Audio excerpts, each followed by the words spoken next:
Good morning, folks. This is Greg Judy at Green Pastures Farm. Today I am not in Missouri. I am in Tennessee. And probably one of the most beautiful ranches I've ever been on. It's in Tennessee. And Isaac and I were hired to come out here to help them with their grazing program. And it's a big farm with just some of the most beautiful views I think I've ever seen.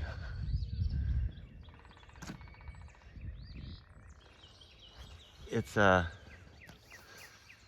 it's amazing though, you can have a big chunk of ground, you can have the livestock, you can eat, and you can have the capital to keep the place going.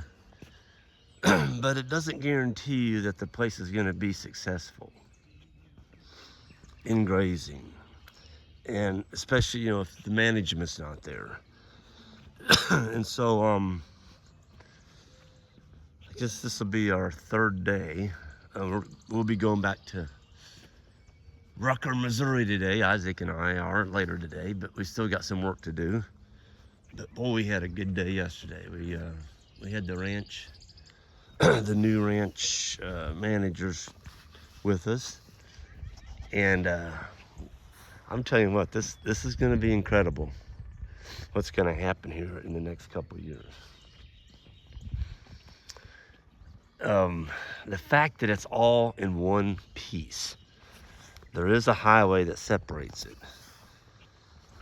But the biggest mistake that was being made here, well, there's a bunch of them. And I'm not going to tell you where I'm at. I don't want people, coming here and bothering these people. But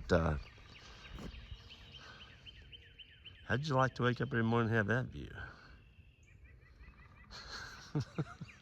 The issue, some of the main issues was the water.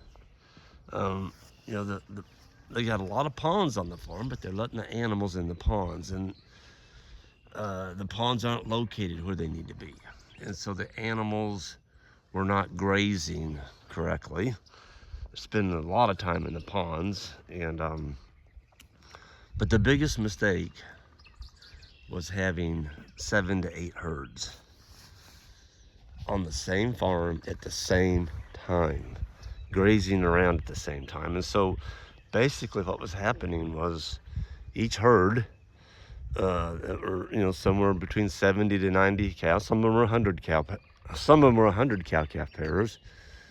They were on basically 3 big pastures, and so they're rotated about every couple weeks, to the next one, and maybe not even that long, like maybe every week. So the paddocks only had like 2 weeks rest, and then they were grazed again, and yeah. So this is unique though. This is one awesome landowner. Don't need to say the name, but all I can tell you, it's an awesome landowner. And she gave the okay to Isaac and I to do what needs to be done. No holes barred. If this is our place, how would we set it up? What needs to be done to fix it? And that's unique. I don't even want to fathom to think what this ranch is worth. It's well, I've heard in this whole valley that you can't find a single piece of ground to buy. That's how valuable this ranch is. You just can't find anything. Everybody wants to live here, but the people that are here are holding on. They're not selling, and so there's not a lot of development here. Not right next to this ranch, anyway. And yeah. The other major mistake, of course, it wasn't a mistake, it was a necessity because of the way they were grazing. Huge fertilizer bill. I don't need to tell you what that is either. I'm just telling you it was huge. And tons of hay being put up on the farm. And I think I hear Isaac coming. Isaac's got his own cabin. Yeah, here he comes. There he is. He's got his little red Kawasaki, and I've got a Polaris Ranger. Yep, I believe that is Isaac. We're supposed to be meeting the owners or the new managers for breakfast this morning, and we still got a bunch of paperwork to do this morning for calculating out a lot of the materials, but the lion's share of it was done yesterday. But yeah, so they're putting up a ton of hay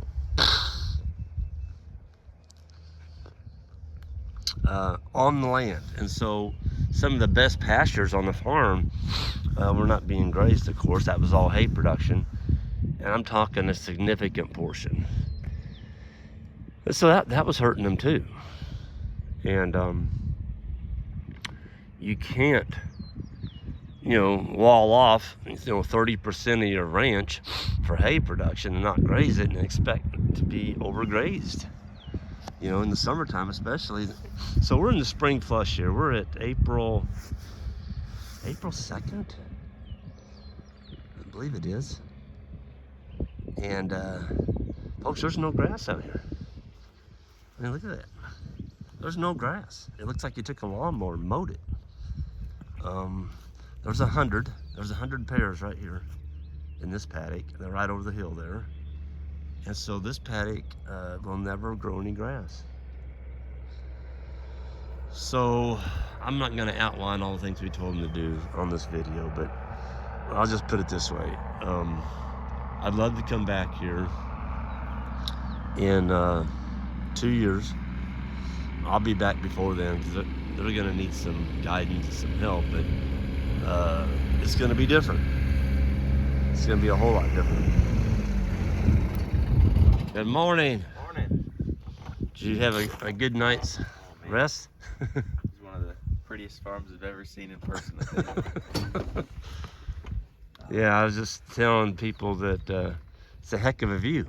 Oh man, especially from your cabin over there was awesome. Yeah, out on that ridge up there, you can see all the way down the valley. Yeah. You can probably see for 10 miles. Just nonstop. Yeah. Yeah.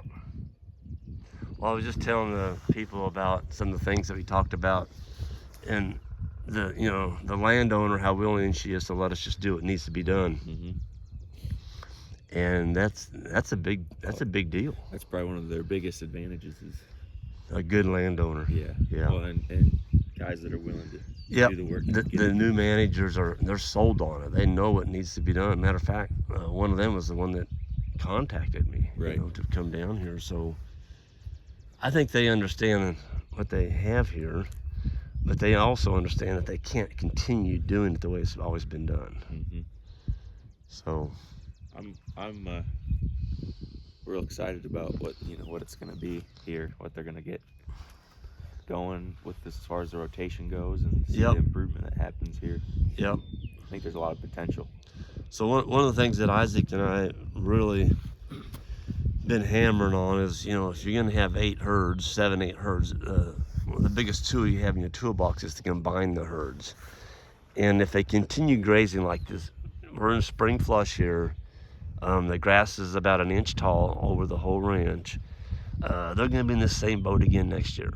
And so the only way to get it changed, we're coming into spring now, and it's tough. Mm-hmm. But she allowed us to sell off half the cow herd. Mm-hmm. So they had 400 pairs, and a bunch of those are fall calvers, some are spring calvers. And so we went through and, as we went through the herds, we picked out some. And then there's some in here that I think have some higher heads. They're a little bit flighty. We need to get rid of those. Anyway, they're going to get down to 200 head, and they've got to hold those 200 head up. They can't start grazing. They still got quite a bit of hay. And so it's a painful deal, but if you could let this whole ranch rest You know, 21 days. That's going to help a ton because they've got the moisture. Mm-hmm. And I think they said they get 60 inches of rain a year here. Yep. Well, if you can hold those cows up, the remaining 200 pairs, and not be out here nipping this grass off, the poor grass is just crying like, please give us a break. It's like a golf course. It is. It really is. And I don't know, it just makes you sad to watch animals nipping grass and they're not getting anything. I mean, basically it was looking like, this is moss here, of course, but they're not in here, but it's just not anything out there to eat. And so if your animals are just nipping your pastures off, folks, you're not gaining anything. So on this whole ranch, they weren't collecting any solar energy, none. There's no solar blades left. And so I told them, you know, it's a one-time deal. Suck it up, feed the hay. Cows aren't going to be happy, but you know, you just got to do what you got to do. And once this thing does recover, we're going to have one herd moving them at least daily, and I think these guys might go to twice a day move once we get the water set up. We're going to put some water lines in. There's wells all over this farm, drilled wells, and so they have the capability to put in the water where we need it. And the fencing, we got some of that to do. Not a lot, just some. Yeah, it's really, I mean, they've got a lot of permanent paddocks on the farm. They do. So basically the route that we kind of went is taking out the fences that are unnecessary, like the paddock divisions that are going to be in the way. Yep. And then putting in single strand high tensile down the center of the ridge as your power. So you can hook on cold on the barbed wire and make it hot on the hot wire and just strip graze your way along the whole farm. And that's going to be, you know, huge for being able to, you know, cut the workload down once you get it all set up. It was awesome yesterday when you and I were out there visualizing, like we had this big canvas. Yeah. Yep. And we could just say, okay, that fence, just look at it like, okay, that fence isn't there. It doesn't need to be there. Yep. And we did that all. they were kind of laughing because we started with one fence and all of a sudden we're just, let's take this one out too, and we just started nailing them. And, man, are we going to have any fences? The old guy that's been here forever, he's like, Greg, I don't want to take you in that next pasture. You're going to take out my fence. I'm like, no, only if it needs to come out. And, I mean, if it's in the way, it needs to come out. Yeah, there's a lot of fences, like the perimeter fences and stuff. You know, we didn't touch any of that. They're great fence. Yeah. There's no need to take it out. And it, you know, does its purpose. But when it's in the way of a grazing system, it just is going to make it that much harder to. That's right. To move them. That's right. Well, folks, I'm going to go ahead and sign off here. They're going to be here pretty soon to pick us up, and we still got quite a bit of calculating to do today. But all in all, what did you think about this, Isaac? Oh, man, it was a great experience. It's a beautiful farm. Once they get this place up and running, you know, grazing, it's gonna be a heart stopper, isn't it? Oh man, I can't even. I'm excited to see what happens. I mean, to have basically, I think there's close to 2,000 acres here, and there's 1,200 of it's in grass. The rest is, you know, mountaintops and forest and stuff, but 1,200 acres of grass. It's all one piece. Yep. It's split by a road, but other than that, everything touches each other. Yep. And the road doesn't have a lot of traffic on it. No, they can run across it. They can walk them across there easily. So, man. It's like pretty much the perfect setup farm. It really is. And I was talking to the guy yesterday, the older fella's been here, and he said, well, I said, what's your winters like? He said it pretty much stays green all winter long. They can graze all year long. I'm like, are you kidding me? He goes, no, he said, our fescue kind of grow pretty much a little bit all through the winter. And I'm like, you're in the sweet spot here. You absolutely are. You don't have the winters. You get 60 inches of rain a year. I mean, you can grow grass all year long, and so that really you can cut down your hay to. I mean, if you're not getting snow, there's not really a need to manage correctly. If you're stocked correctly. Right, if you go in the winter, you're trying to keep back every single calf and all the steers and everything, you're probably going to be overstocked. But I don't know. It's going to be really interesting to see what this farm does with one herd, good management rotation in place, good recovery period between grazings, and see what those 200 cows can do for fertilizer. You know, being rotated correctly. So anyway, I'm going to get out of here. Folks, have a good one. And Isaac and I'll see you down the road.